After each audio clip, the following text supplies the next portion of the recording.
आजकल की busy life में जहाँ वर्क प्रेशर दिन ब दिन इंक्रीज होते जा रहा है, वहाँ पे खुद की हेल्थ का ध्यान रखना, एक्सरसाइज के लिए टाइम निकालना या फिर न्यूट्रिशन पे ध्यान देना और ज़्यादा चैलेंजिंग होता जा रहा है। हम सब फिट रहना चाहते हैं। वर्कआउट, एक्सरसाइज ना सिर्फ हमें फिजिकली फिट बनाता है बल्कि हमारे मेंटल हेल्थ को भी इम्प्रूव करता है। अगर आप कॉलेज स्टूडेंट हैं तो दिन भर लेक्चर्स करना, उसके बाद पढ़ाई करना, या फिर अगर आप जॉब करते हैं तो ऑफिस में जाना, मीटिंग्स अटेंड करना, क्लाइंट्स को हैंडल करना, इन सब में दिन कैसे निकल जाता है पता ही नहीं चलता। और ऐसे में वर्कआउट के लिए टाइम निकालना नेक्स्ट टू इम्पॉसिबल है। Hi everyone, I am doctor Venkatesh और आज की वीडियो में हम बात करेंगे कैसे बिजी शेड्यूल होने के बावजूद हम वर्कआउट के लिए टाइम निकाल सकते हैं। हम बात करेंगे कुछ टिप्स की जिनका यूज करके हम समय का सही उपयोग कर पाएंगे और अपनी बिजी लाइफ और एक्सरसाइज को बैलेंस कर पाएंगे। और अगर आपको वीडियो अच्छी लगी तो अपने फ्रेंड्स के साथ शेयर करिए, और अगर आप इस वीडियो से कुछ नया सीखते हैं तो वीडियो को लाइक करिए और चैनल को सब्सक्राइब करिए। तो चलिए शुरू करते हैं। इस दुनिया में ऐसा कोई नहीं है जो फिट नहीं होना चाहता। सबको लगता है मेरा बेली फैट कम हो जाए, मेरे अच्छे मसल्स बने, मेरी एक प्रॉपर फिजिक बने।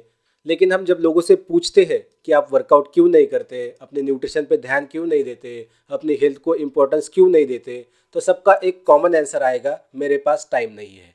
मैं भी यही सोचता था। जब 12th में था तब ये सोचता था कि एक बार एमबीबीएस को नंबर लग जाए उसके बाद तो लाइफ सेट है, आराम से अपनी फिटनेस जर्नी को स्टार्ट करूंगा। लेकिन मेडिकल कॉलेज में लेक्चर्स, पोस्टिंग्स, एग्जाम्स, इन सब में टाइम कैसे निकल गया पता ही नहीं चला। फिर सोचा कि एक बार एमबीबीएस खत्म कर लूँ, उसके बाद तो लाइफ सेट ही है, उसके बाद अपनी फिटनेस जर्नी को स्टार्ट करूंगा। ऐसे करते करते पोस्ट ग्रेजुएशन भी निकल गया। फाइनली पोस्ट ग्रेजुएशन के बाद ये रियलाइज हुआ कि अगर ऐसे ही चलते रहा तो मैं कभी फिट नहीं बन पाऊंगा। बाकी लोग भी यही सोचते होंगे, शादी के बाद करूंगा, बच्चे हो जाने के बाद करूंगा, लेकिन उनका ये टाइम कभी नहीं आता।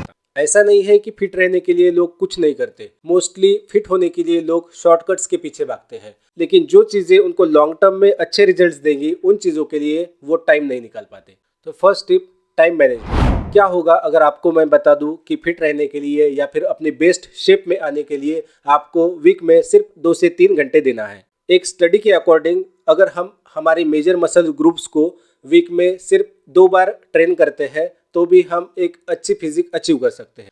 और वीक में 2 से 3 घंटे का टाइम निकलना कोई बड़ी बात नहीं है। अगर हम हमारे टाइम को ऑडिट करते हैं कि हमारा मेजॉरिटी ऑफ टाइम कहाँ जा रहा है, तो आप रियलाइज करेंगे कि मोस्ट ऑफ द टाइम हमारा यूजलेस चीजों में जा रहा है, जैसे गॉसिप करना, किसी थर्ड पर्सन के बारे में बात करना, या फिर सोशल मीडिया पे रील्स देखना जिनका आपके जीवन में कोई यूज नहीं है। और ये सब चीजें हमारी एनर्जी ड्रेन करती है। इस सेम टाइम को हम उन एक्टिविटीज में यूज कर सकते हैं जो हमारी एनर्जी ड्रेन करने की बजाय हमें एनर्जाइज करे, जैसे वर्कआउट करना, अपने न्यूट्रिशन पे ध्यान देना, अपने शेड्यूल्स को प्लान करना, फैमिली के साथ, फ्रेंड्स के साथ क्वालिटी टाइम स्पेंड करना, बुक्स पढ़ना और बहुत कुछ।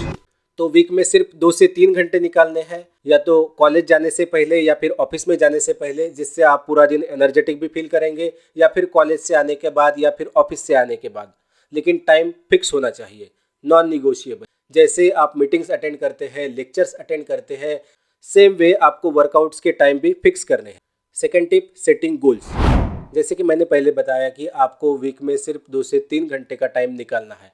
अगर आप वीक में 2 से 3 घंटे यानी 2 सेशंस भी वेट ट्रेनिंग करते हैं तो वो सफिशिएंट है आपकी मसल बिल्डिंग के लिए। और अगर आपका गोल फैट लॉस है तो भी आपको वेट ट्रेनिंग को ज़्यादा प्रायोरिटी देनी चाहिए कार्डियो के कंपैरिजन में, क्योंकि वेट ट्रेनिंग भी इन द लॉन्ग रन आपका फैट लॉस करेगा।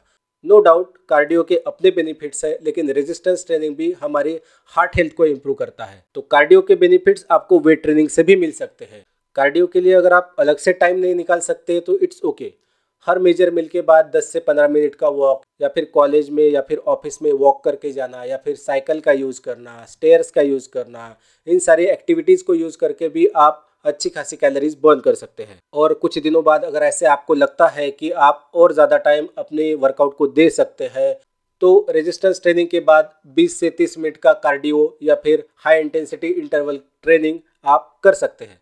तो कार्डियो के लिए भी आपको वीक में सिर्फ 1 से 2 घंटे ही देने हैं, और ये सफिशिएंट है आपको कार्डियो के सारे बेनिफिट्स देने के लिए। थर्ड, मील प्रिपरेशन। अभी टाइम मैनेजमेंट की बात कर ली, कार्डियो की बात कर ली, वेट ट्रेनिंग की बात कर ली, अब बात करते हैं न्यूट्रिशन की। लोगों को लगता है कि फिट रहने के लिए हमें सिर्फ बॉइल्ड चीज़ें खानी पड़ती है, बॉइल्ड चिकन, बॉइल्ड वेजिटेबल्स, वही बोरिंग खाना। और इन सब चीज़ों को अलग से कुक करना पड़ेगा, यानी अलग से टाइम देना पड़ेगा। गलत। ज़रूरी नहीं है कि हेल्दी खाना खाना है मतलब आपको बॉइल्ड ही चीज़ें खानी है। आप बेशक स्पाइसेस का, मसालों का यूज़ कर सकते हैं अपने खाने में। जो स्पाइसेस हम जनरली यूज़ करते हैं हमारे खाने को टेस्टी बनाने के लिए, जैसे जिंजर, गार्लिक, ओनियन, इनमें ज़्यादा कैलोरीज नहीं होती, तो ये आपका वेट गेन नहीं करेगी। Problem calorie dense food items से होता है, जैसे घी, ऑयल, बटर। इन चीज़ों को अपने डाइट में माइंडफुली यूज़ करना है। बस इस चीज़ का ध्यान रखना है कि अपने गोल्स के अकॉर्डिंग अपनी डाइट में एडिक्वेट अमाउंट में प्रोटीन और फाइबर्स होने चाहिए। हेल्दी कुकिंग हमारा एक्स्ट्रा टाइम नहीं लेती। टाइम मैनेज करने के लिए हम अप्लायंसेस का यूज़ कर सकते हैं, जैसे माइक्रोवेव या फिर एयर फ्रायर या फिर एग बॉयलर। माइक्रोवेव में खाना डाल दो और उस टाइम में अपनी बाकी चीज़ें कर लो। अब बात करते हैं उन लोगों की जो ऑफिस कैंटीन में या फिर कॉलेज कैंटीन में खाना खाते हैं। उन लोगों के लिए हेल्दी ऑप्शंस को कैसे चूज करना है। तो डीप फ्राइड फूड्स जैसे समोसा, कचौरी, इन फूड आइटम्स की जगह हेल्दी आइटम्स को चूज करिए, जैसे पोहा, इडली या फिर एग ऑमलेट, या फिर आप किसी फ्रूट्स की सर्विंग्स भी ले सकते हैं।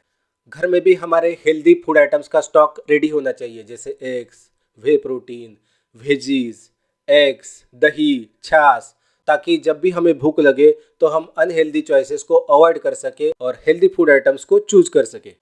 लास्ट थिंग, अगर किसी वजह से वर्कआउट नहीं कर पाते हैं तो उदास नहीं होना है। लाइफ है, थोड़ा ऊपर नीचे होता है।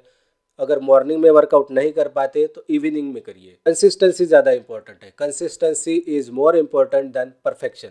अपने वर्कआउट्स को प्लान करके, अपने मील्स को प्लान करके और अपने प्रायोरिटीज़ को सेट करके हम अपने बिजी शेड्यूल में और वर्कआउट में एक बैलेंस बना के रख सकते हैं। आई होप कि आपको ये वीडियो अच्छी लगी होगी। अगर वीडियो अच्छी लगी है तो वीडियो को लाइक करिए और ऐसे ही इन्फॉर्मेटिव वीडियोस देखने के लिए चैनल को सब्सक्राइब करिए। मिलते हैं अगले वीडियो में।